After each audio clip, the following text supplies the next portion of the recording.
the strong back propellant lines, getting ready to launch. Just about a minute and a half.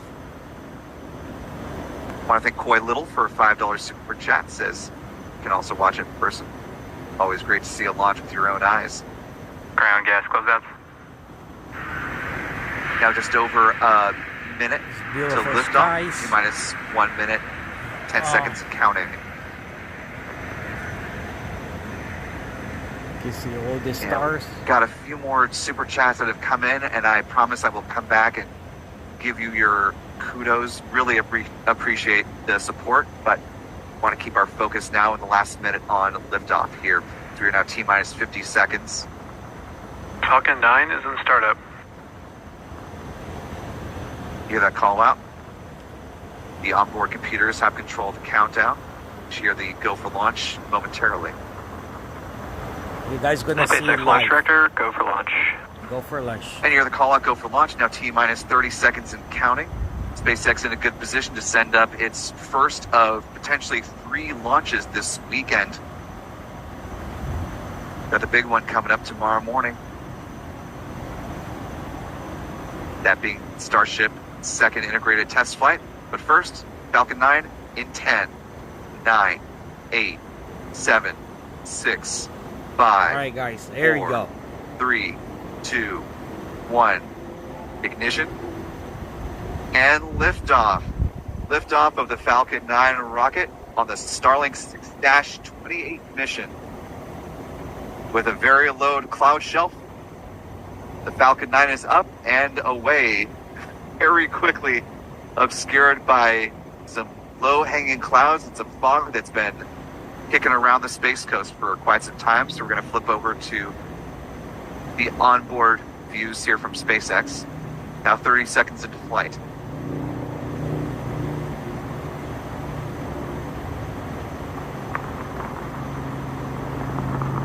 T plus 40 seconds. Starting to hear the roar of those 9 Merlin engines. Coming in really clearly from our microphones at the press site. Now 50 seconds into flight. Merlin engines should be throttling down as the vehicle approaches max Q. Telemetry nominal. Also want to note briefly that our count-up clock, a little bit off from SpaceX's. Ours is in real time. The SpaceX feed is on a slight delay. That's the reason you see the discrepancy there. That call up, the Falcon 9 supersonic, it is now traveling faster than the speed of sound. There you go. Right there. Right there, guys. Now T plus 1 minute, That's it. 24 seconds as the vehicle passes through max Q on the SpaceX feed. In real time, there's less than a minute left in the burn on the first stage.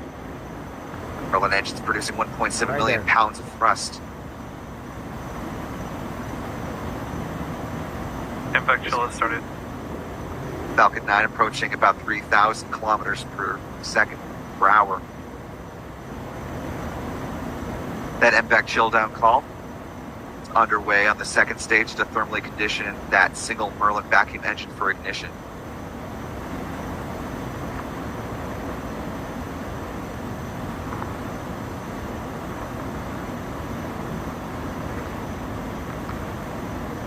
Normally we'd be bringing you our own tracker views, but with the thick clouds tonight, it's making tracking from the ground level pretty darn tricky. So It's hard to see. that's the only reason why we're not showing you some ground views. It's because, as you saw with liftoff, it was pretty quickly obscured by those clouds.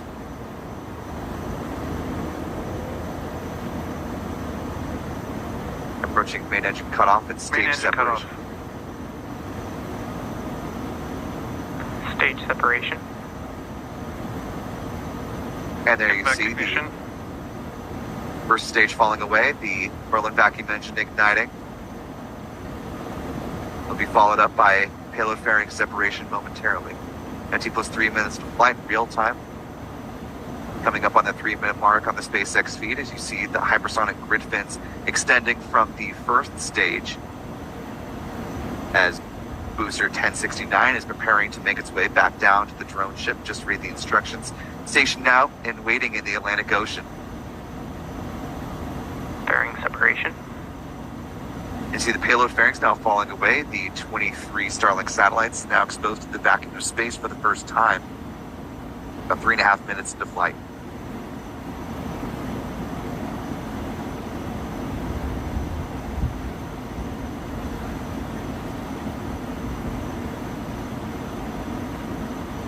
The next big milestone coming up this evening will be first stage entry burn.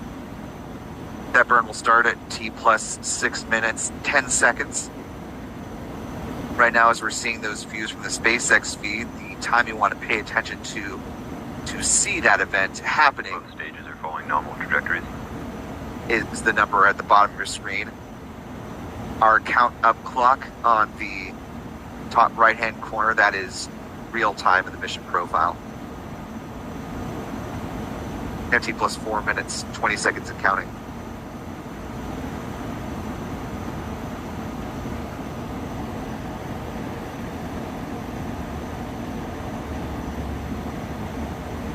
T plus 4 minutes, 33 seconds in real time, 4:24 on the SpaceX feed.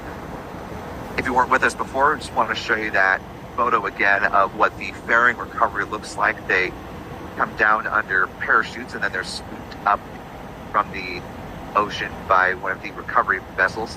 SpaceX has a pair of these named after former NASA astronauts Bob Behnken and Doug Hurley, named Bob and Doug respectively.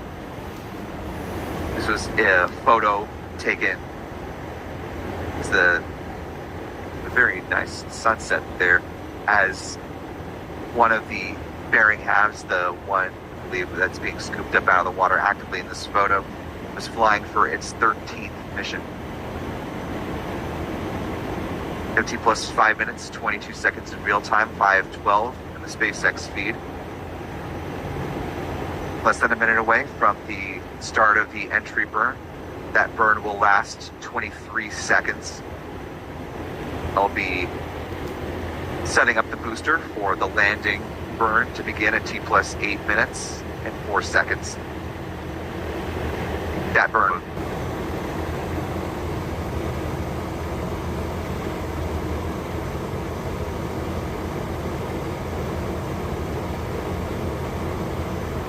T plus 6 minutes, 8 seconds in real time. Less than 10 seconds away from the start of the first stage entry burn. Stage 1, FTS has saved. Stage 1, entry burn startup.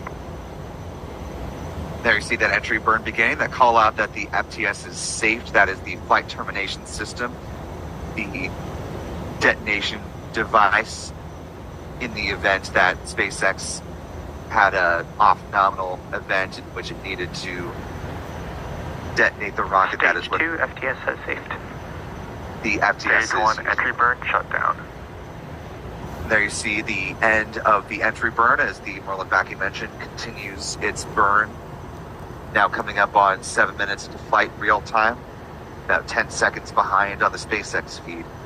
Coming up the next mission milestone at T plus 8 minutes 4 seconds is when the landing burn will begin, setting up the booster to have a controlled descent down towards the drone ship, waiting for it in the Atlantic Ocean. Just read the instructions. SpaceX, of course, has 3 drone ships currently. Imagine as they continue to ramp up their launch cadence, we may see another drone ship enter into the picture at some point in the coming years. But for now, they do have 2 on the East Coast, shortfall of gravitas, and just read the instructions. And over on the East Stage Coast 1, is, transonic. Of Course I Still Love You. That call, that booster's transonic, is meaning that it's traveling below the speed of